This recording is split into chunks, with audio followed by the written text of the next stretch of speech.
Today on Locked On Canadiens, we preview the Montreal Canadiens game against Nashville, and more importantly, we talk about the trade deadline that's coming up, which Canadiens players have their stock up, which ones have it down, what kind of return can we expect for any of these people.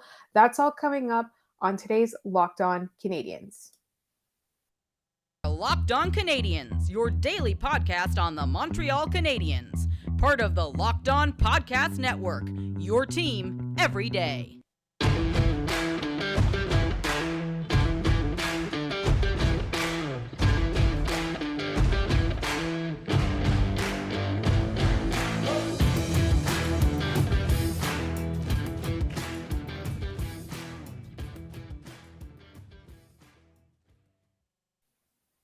Hi there, everyone, and welcome to episode 756 of Locked On Canadiens. Thank you, as always, for making us your first listen of the day. We are free and available wherever you get your podcasts, as well as on YouTube.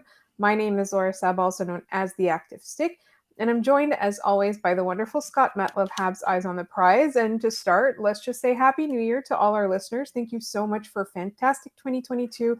We really hope that 2023 builds our community even further. We're so appreciative of you guys. And Scott, you are back and settled in after a few days of not even being able to access your own home. Thank you for doing the mailbag last week. That was important.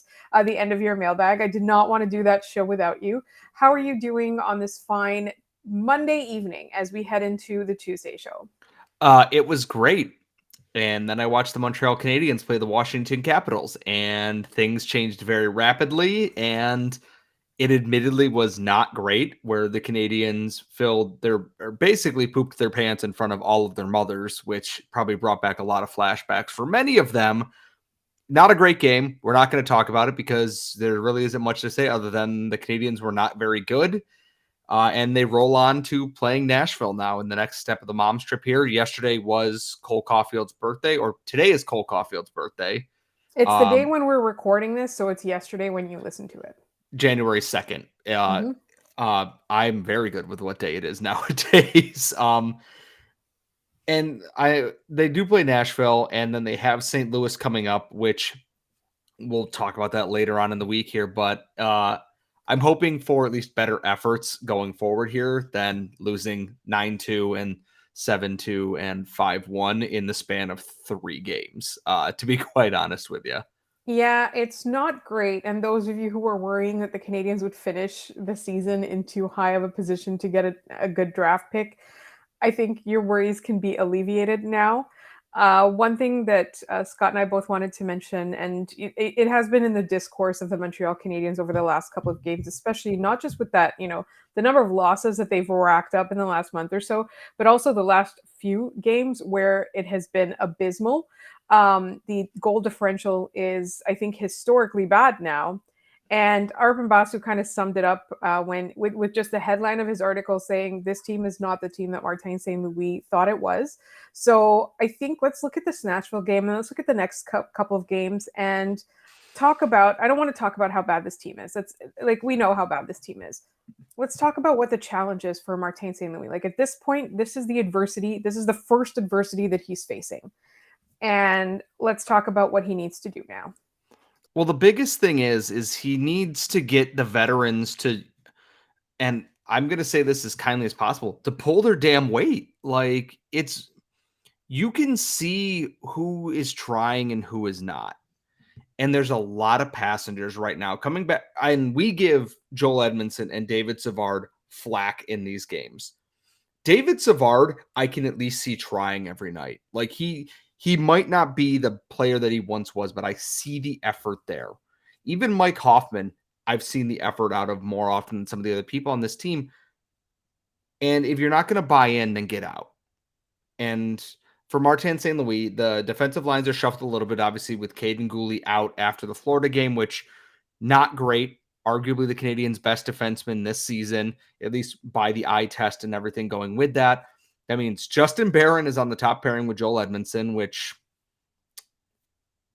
who knows. Second pairing is, I believe it is Jordan Harris with David Savard, and then Jonathan Kovacevic and Chris Weidman were alternating opposite Arbor Jackeye. Nashville has 36 points on the season in 35 games. The Canadiens have 33 and 37. Nashville is coming off a year where UC Saros was incredible. Roman Josi was incredible. Philip Forsberg, Matt Duchene, everybody was incredible. This year, everyone is incredibly average. They're not a bad team, but they are a team that can easily hang another 5 goals on the Canadiens if they're not up to it. And my biggest thing for this game is that it is on Martin St. Louis to manage emotions in this one. He didn't pull Jake Allen, and he admitted that was a mistake. It takes a lot for a coach to admit that that is a mistake and why they did that. I am hoping just for a better effort. I'm not even asking them to win this game. I'm asking to show me that you have an ounce of give a crap in your game right now. Because Suzuki, Caulfield, and Doc are trying their best, but they can't carry everything. Yeah, the line's great when they're together, but you need more from that. I want to see someone else try and match that effort. You don't have to score highlight reel goals. Just give me the effort. Give me a building block forward here. We talked about building block wins. They haven't had one of those in a while because they've just been getting their absolute butts kicked in the last couple games, possession-wise, expected goals, the regular score line. It doesn't look pretty. They're not as bad as 9-2 to the Capitals, and I don't think they're as good as their early season there. They were always going to be rough. 5 rookies on defense, but against Nashville, I want to see effort. If they don't, then you start, sending a message one way or the other. Trade guys. I don't care. Do something to get at least the effort and good vibes back into this team. They just have to show up. They don't have to be amazing, but they have to show up. I think that's the key here. That's what I would want them to do. And I think you kind of hit the nail on the head. Like the coach admitting that he made a mistake. I think the accountability there goes a long way. I think I still have the same faith that I had in Martin St. Louis as I had at the end of last season or at the beginning of this season. Yeah, some of the sparkle has come off, but at the end of the day, like we're being realistic, right? Like this team is not a good team, and he has managed last year and the beginning of this year to get a lot more out of them than you could expect, right? I still think though that this is a challenge that he's going to have to really learn how to navigate, because this is not going to be the first slump the Canadiens go through. Even good teams will go through these things, but this is where he's going to learn how to adjust. This is where he's going to learn how to evolve his thinking as a coach, and I'm optimistic about it. I have faith in Martin St. Louis, so I'm not too worried. It's just very frustrating to watch the games because, as you said, there's some people that just don't show up. They're not pulling their weight. They're not showing up, and so Josh Anderson. This is what we're gonna do in the next couple of segments. Normally, the first episode of the week is a 3 up, 3 down. This is an everybody up or down episode. So in the next 2 segments, what we're gonna do is we're gonna go through the roster and see whose trade value has gone up, whose trade value has gone down in light of how they're performing at the moment. Scott, you had something to say before we go on to our next segment? Also, the other reason we're not doing a 3 up, 3 down is that everyone is a down. Everybody It's across 0 the up, board this 20 week. down. Yes, and we don't want to be mean and overly negative, but all of you should think about what you've done. Now go to your bed without dessert. Yes. In the meantime, we are going to move on and talk about the trade value on this team, or the trade values on this team. But first, as you know, betonline.net is your number one source for sports betting info, stats, news, and analysis. You can get the latest odds and trends for every professional and amateur league out there, from football to basketball to college bowl season and everything else, even the NHL. We've got it all at betonline.net. And if you love sports podcasts, which I know you do because you're listening to this one right now, you can get those at betonline.net as well. We're always the fastest and easiest way to get your betting fix. BetOnline is where the game starts. Okay, so the idea I had for this segment was I would just go through the roster and then we would decide, is this person, should they be traded at all? If they should be traded, what can the Canadiens get for them and how likely it is they'll be traded, and whether this has risen or fallen since the offseason. So the obvious one, we're going to start. I'm literally just going to go through this roster. I'm going to mention Cole Caulfield and see what Scott says. The first person to discuss is Josh Anderson. I would say that yes, he should be traded, but I am concerned that his trade value has dramatically fallen since the offseason. Josh Anderson, to me, I think is the most valuable trade piece on this team, not because he is the best player on this team, but because NHL GMs are very stupid. Look at a team that gave JT Miller $56 million to not play defense and curse at his goaltenders. Josh Anderson represents a thing that all GMs love. He is large, he can score goals, and he can skate. Admittedly, he doesn't play defense very well. His goal scoring is streaky. He can skate like the wind and hit like a Mack truck. And there is a GM out there who's going to go, yup, that is so worth multiple pieces in a trade. Contract's a little rough. And with the cap not going up as much as they expected this offseason, I don't know if this is a this year trade, but I think in the very, very near future, Josh Anderson will no longer be a Montreal Canadian. I understand the logic behind him, and I want Josh Anderson to work. He just does not fit in the system right now, or perhaps potentially worse, he doesn't care, and that's a problem.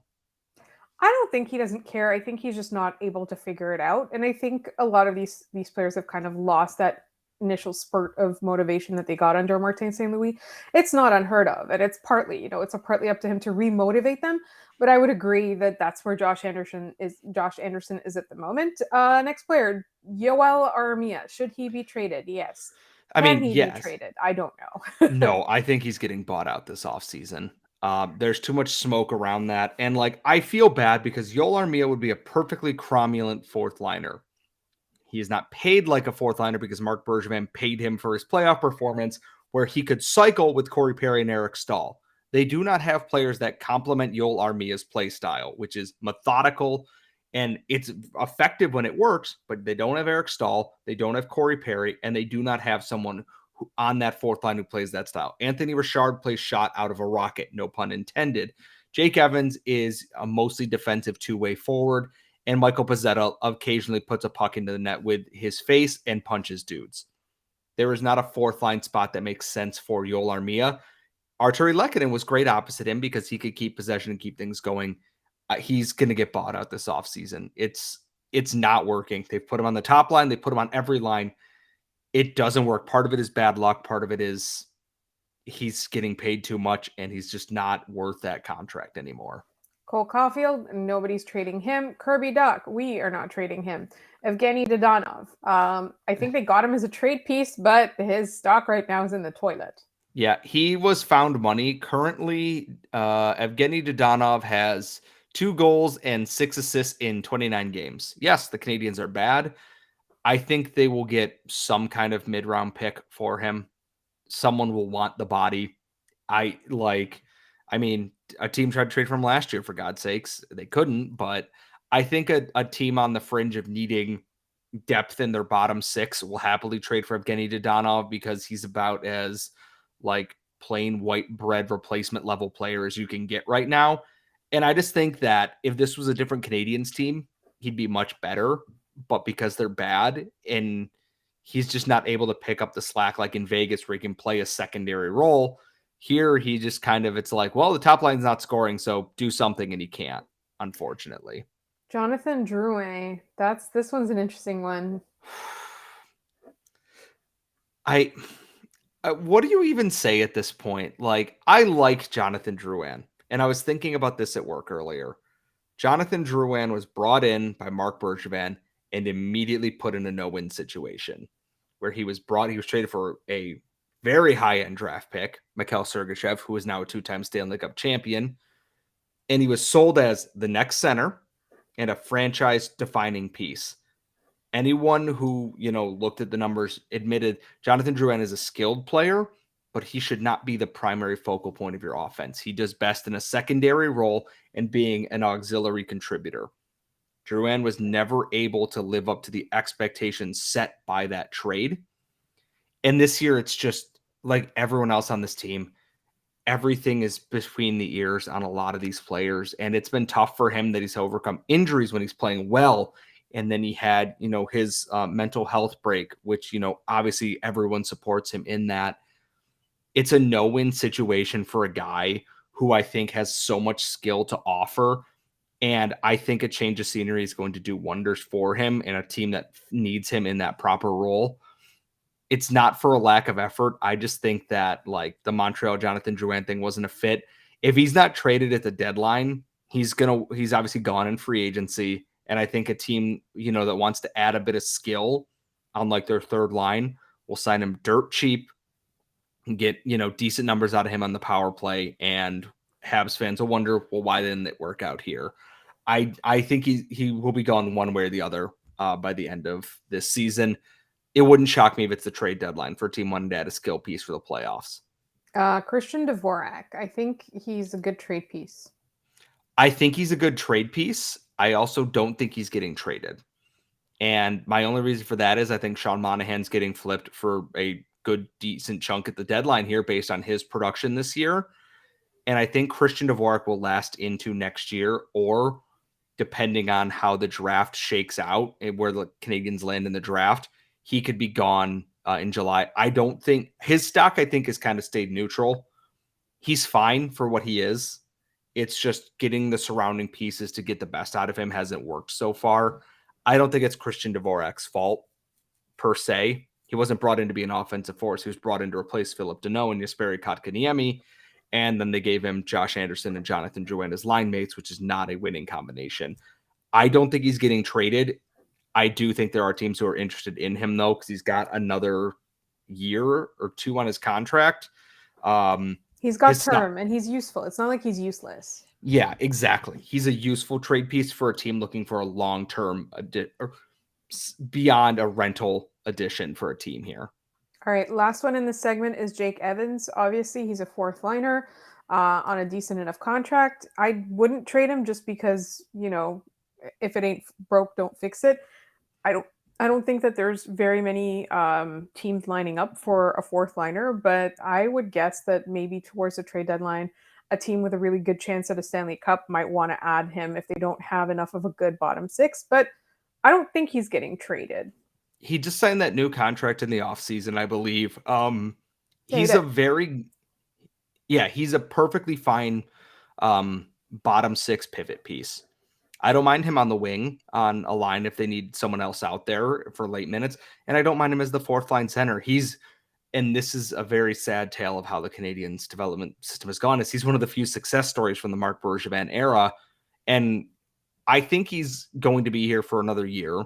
And I'm hopeful that if they get more balance in their lineup, we'll see his production kind of rise a little bit. I think he can very easily be an 8-9 goal guy and, dozen or so assists. He doesn't have to be a massive producer, but I do think there is more offensive talent there for that. He's not going this year. He might next year. Depends on what state the Canadiens are in terms of where is Owen Beck at? Where's Philip Machar at? Where are this year's upcoming draft picks in? And I think that has a lot to do with what Jake Evans' future holds for the Montreal Canadiens. And we're going to go through the rest of this roster and talk about whether they're tradable or not in just one moment. All right. So we're going to go through some more players. Brendan Gallagher. This one's an interesting one because a lot of people think his contract is not tradable. Any contract is tradable. Shea Weber's contract got traded and he was never playing a day of hockey again in his life. Like, what Brendan Gallagher has done for the Canadiens has always been admirable. He's given up a lot of his body and a lot of his blood and a lot of bits and pieces of himself for this team.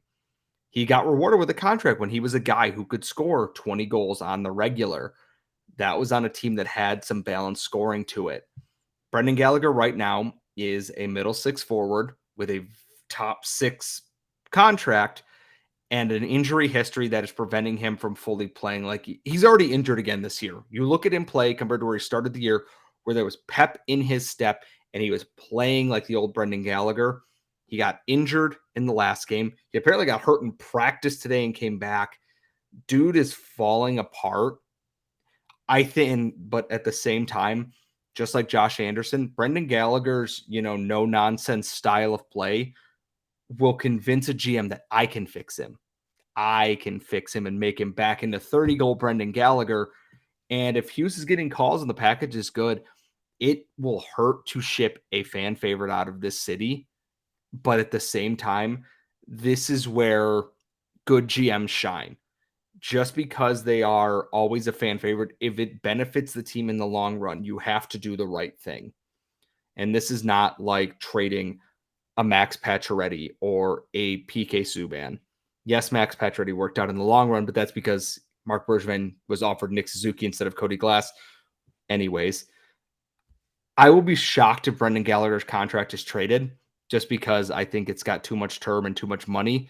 Until the cap rises, you're going to see number 11 in Montreal, at least for a little while longer. And so I really want to quickly mention Rem Pitlick because he's not listed on the current roster, but he's definitely a trade piece. I think he's someone they're going to bring back. Obviously, he signed the new deal. I think he's got a 3-year deal or a 2-year deal. I think he's just cooking in the AHL right now. He's going to be one of those guys that they're going to call up. He's going to play a lot in the second half of the season. You're assuming they are able to get some of these other bodies moved out. I think they see the value in Rem Pitlick, and his work for the Rocket has been very important right now. I don't think he's going anywhere this year. He'd be an off-season trade, if anything, because without him, the Rocket and the Lions, everybody's running thin while injuries and call-ups and everything else are taking their toll. Pitlick's not going anywhere this year. I think his AHL play is helping to restore some of his value a little bit. A team who wants, like Dodonov, here's a skilled bottom six guy. He's not, your typical grinder. He plays with speed and pace and skill. And that's always a good option to have instead of, well, this guy just checks when you get down to the playoffs and must-win game situations. Mike Hoffman, what does he fetch? I think his trade stock has gone up, by the way, since if you look at before the season started and now, I think his trade stock is up. I do too, and we've given Mike Hoffman a lot of flack, and the numbers have shown he's not playing badly. It's just everyone on this team can't seem to mentally get where they need to. I think his stock has gone up a bit. I don't think he's a first-round pick material, but I do think there are teams out there who are going to see that and want, like the Habs did, the power play edition that, lesser line competition, lots of offensive zone starts, lots of power play time, maybe in a power play that doesn't suck. And I know that's kind of putting a blunt edge to it, but the Canadiens' power play sucks and it doesn't play to anyone's strengths, quite frankly. I think Hoffman could very easily be traded at this deadline. I think he's played well enough that his stock has gone up overall, even if his goal scoring numbers aren't quite where we want them to be. Our LTIR king, Sean Monahan. He's going at the deadline. For sure. Someone will offer a second-round pick and a prospect or a first-round pick for Sean Monahan. He's got 17 points in 25 games. And the minute he left, the Canadiens' offense kind of fell all over itself. Michael Pezzetta. I think he's going to end up in the AHL, to be honest. Some other team that just wants a body will probably claim him on waivers, unless there's a trade for it. They might get an AHL body. They might get like a 5th or a 6th round pick, maybe. It is what it is. He's been fun, and I'm glad that he's been able to stick at the NHL level because it's hard work paying off kind of thing. I just don't see a long-term fit here, but I do think there are other teams that might be interested in his style of play. Anthony Richard. He's coming back. He's going to get signed again to an NHL contract next year. They're going to try and stash him in the AHL again. I think he likes playing in Montreal. He's kind of endeared himself to the fan base while he's played for the Rocket, and scoring his first NHL goal for the Habs, I think, is a very big thing. He's not going anywhere this season. I think if the Rocket want to make the playoffs, they need him around, and I don't think they're going to ship him out of town for that. I think Slavkovsky and Nick Suzuki are untouchables at this point. So let's just move on. No, I was going to say, if Kent Hughes trades Juraj Slavkovsky, the Bell Center might actually burn down because it's not happening. It's not happening. It's not happening. All right. So for defense, Justin Barron's an interesting one because they traded for him, and I think he still hasn't really proven what he's made of. So I think the Canadiens will keep him around for a bit just to kind of figure out what he's about and try to figure out what his ceiling is, because I honestly don't think that they know. Yeah, I don't think any of the rookies on defense are going anywhere. All right. Jack Guy's not going anywhere. Harris isn't going anywhere. Caden Cooley's sure as hell not going anywhere. The So interesting thing is there's a lot of commenters that want Harris traded, not just commenters like people on Twitter, people asking in our mailbag. A lot of people want Harris traded, and I'm like, no, no, we don't really fully appreciate the value that Jordan Harris brings. Like he's not going to be like Eric Carlson, right? Like he's that's not just what a he is. solid guy that eventually, if he's anchoring your third pairing, you're doing pretty well for yourself. He's a no flash sizzle kind of player, and like he's got 11 points in 33 games. He's not playing badly. I wouldn't recommend trading Jordan Harris, not anytime soon, anyways. Here's something humbling is that we've been talking all season about how old Joel Edmondson is, and he's not even 30 yet. Joel Edmondson looks like a guy who's 35. He just looks perpetually tired at this point, which I deeply respect that. I've never related to an NHL player more in my entire life than Joel Edmondson looking perpetually tired after trying his best on a given night. So, Do we I think I do that think there are he's teams getting calling for him. traded? I think he's going to be an Oiler, and it's going to be hilarious. So, Um, I next player. Okay, so we said no to Gouli or Harris. What about Jonathan Kovacevic? he's going to stay. He's found money for them at this point. I think he's been probably their most stable. Like he might be the least flashy player I've ever seen play for the Canadiens, but he and He's so Jordan Harris good just get though. it done. They just get Like it done. if you look at what they're supposed to bring to the team, these two players, they are bringing it and more. Like if you adjust your expectations to what they're supposed to be about, they're really, really good. We've got two more LTIR players, Mike Matheson and David Savard. I don't see Mike Matheson going anywhere. I do see David Savard being shopped. I don't see him being traded. David Savard will probably not go anywhere this year. I think next year might be that. They just need to get a year off that contract to make him more appealing as a rental. But I don't see either of them going anywhere. So, or at No. least not right now. Chris And that leaves us Weidman. with goal. I mean, if you can flip them, I'm not really plussed one way or the You other. forgot he existed, I didn't you? Oh, no, because I was looking at the stats before I switched over to the goaltending ones here, looking at the numbers, and it's he's fine. There's nothing objectively wrong about Chris Weidman except for him getting top power play usage. That's my biggest complaint. But that's not his fault, right? Like it's the coaching No, that's staff's the fault. power They play need being to. hot dog water. So like Yes. All right, and then we've got two goalies. We've got Jake Allen and Samuel Montembeault. Should they be traded? Can they be traded? And can the Canadians get value for either of them? Jake Allen, probably. Samuel Montembeault, no. I think Jake Allen, despite the 894, but he's just been getting absolutely hammered at this point. Like, I think both are staying this year right now. I think in the near future, we will see Jake Allen go, depending on what the whole goaltending thing shakes out to be, especially if the rumors about Devin Levi, which we talked about before, end up being true. Samuel Montembeault is like the perfect just backup guy right now. We should him a few more games right now. Let Jake Allen rest a little bit, and that might help stabilize things a bit too. So uh, until we find out what is going on with Caden Primo, I don't see Jake Allen going anywhere. But I do think that that clock is definitely ticking starting this offseason. Like after the Stanley Cup and everything, Jake Allen's time starts ticking depending on what moves the Canadians make in free agency. And we're gonna obviously be following that for the rest of the season. We've got some exciting guests and stuff coming up. Obviously, tomorrow we'll be talking about the national game and hoping that Martin St. Louis has learned his lesson. But at some point soon, we're getting Sebastian High on. But even though we will be covering the Habs, draft previews and prospects, the current prospects they have in the system, we're going to be covering that very heavily in the second half of this season, obviously, because the Canadians aren't that fun to talk about. But do not forget as well that there is a Locked On NHL Prospects that is hosted by Hadi Kalakash, and he always has very, very reasoned and thought-provoking arguments. I know a lot of people disagree, a lot of people agree. It's an interesting watch, it's an interesting listen. So please check out Locked On NHL Prospects because Hadi covers it all over there. And like I said, it's thought provoking. In the meantime, please continue to support this podcast because we are so appreciative of everything that you brought to our lives. Like I said, we're going to have a lot more fun content coming up. Trade deadline stuff, prospect stuff, you name it, we'll have it. Interviews, everything. It's going to happen right here on Locked On Canadiens. So make sure you're subscribed wherever you get your podcasts, as well as on YouTube. You can find us on Twitter at LO_Canadiens. You'll find Scott on Twitter at Scott Metla and me at The Active Stick.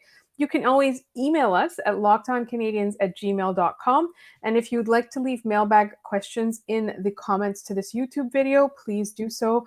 Thank you so much for listening. We will talk to you tomorrow.